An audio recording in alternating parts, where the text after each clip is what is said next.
नमो नमः। आप सभी का हार्दिक अभिनंदन।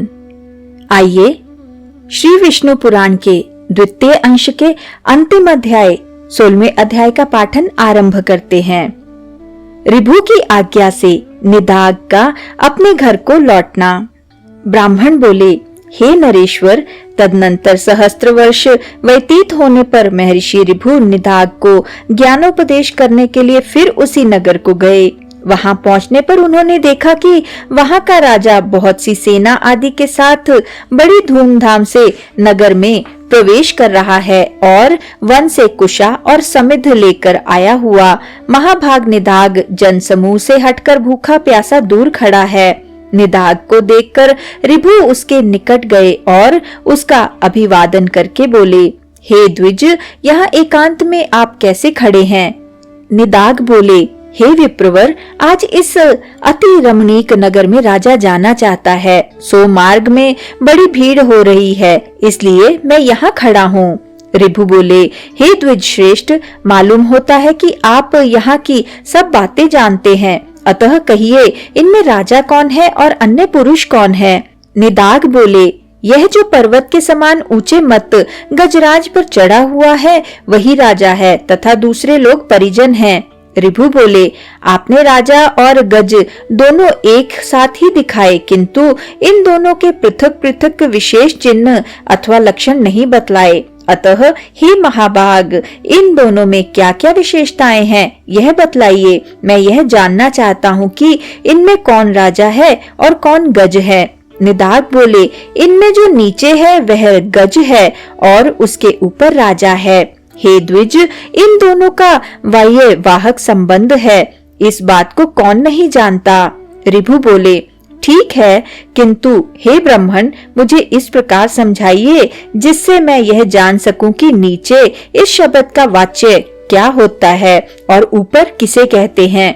ब्राह्मण ने कहा, ऋभु के ऐसा कहने पर निदाग ने अकस्मात उनके ऊपर चढ़कर कहा, सुनिए, आपने जो पूछा है वही बतलाता हूँ। इस समय राजा की भांति मैं तो ऊपर हूँ और गज की भांति आप नीचे हैं। हे ब्राह्मण, आपको समझाने के लिए ही मैंने यह दृष्टांत दिखलाया है। ऋभु बोले, हे द्विज श्रेष्ठ, यदि आप राजा के समान हैं और मैं गज के समान हूँ, तो यह बतलाइए कि आप कौन हैं और मैं कौन हूँ। ब्राह्मण ने कहा, ऋभु के ऐसा कहने पर निदाग ने तुरंत ही उनके दोनों चरण पकड़ लिए और कहा, निश्चय ही आप आचार्य चरण महर्षि ऋभु हैं। हमारे आचार्य जी के समान अद्वैत संस्कार युक्त चित्त और किसी का नहीं है, अतः मेरा विचार है कि आप हमारे गुरुजी ही आकर उपस्थित हुए हैं। ऋभु बोले, हे निदाग, पहले तुमने सेवा शुश्रूषा करके मेरा बहुत आदर किया था, अतः तुम्हारे स्नेहवश में ऋभु नामक तुम्हारा गुरु ही तुमको उपदेश देने के लिए आया हूँ। हे महामते, समस्त पदार्थों में अद्वैत आत्मबुद्धि रखना, यही परमार्थ का सार है जो मैंने तुम्हें संक्षेप में उपदेश कर दिया। ब्राह्मण बोले, निदाग से ऐसा कह परम विद्वान गुरुवर भगवान ऋभु चले गए और उनके उपदेश से निदाग भी अद्वैत चिंतन में तत्पर हो गया और समस्त प्राणियों को अपने से अभिन्न देखने लगा।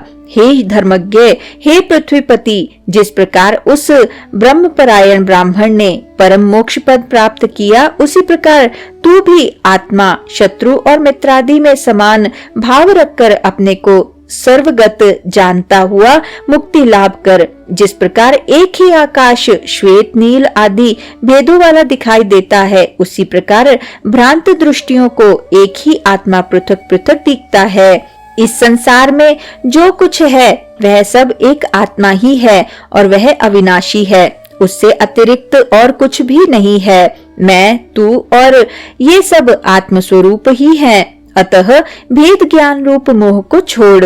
श्री पराशर जी बोले, उनके ऐसा कहने पर सौवीर राज ने परमार्थ दृष्टि का आश्रय लेकर भेद बुद्धि को छोड़ दिया और वे जाति स्मर ब्राह्मण श्रेष्ठ भी बोध युक्त होने से उसी जन्म में मुक्त हो गए।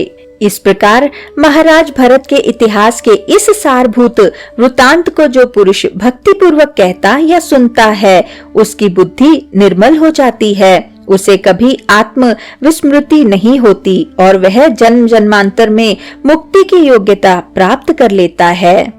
श्री विष्णु पुराण द्वितीय अंश समाप्त। इसी के साथ आज के इस सुंदर पाठन को हम यहीं पर विराम देते हैं और अगले अध्याय के पाठन के लिए हमारे साथ फिर से जुड़िएगा।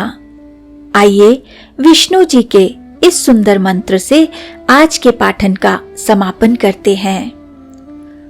ओम नमो भगवते वासुदेवाय।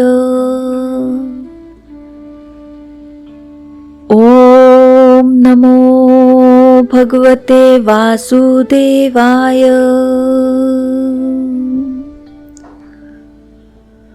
ओम नमो भगवते वासुदेवाय।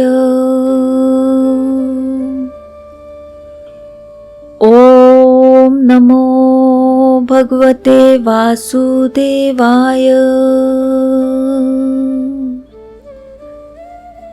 ओम नमो भगवते वासुदेवाय। ओम नमो भगवते वासुदेवाय। ओम नमो भगवते वासुदेवाय। धन्यवाद।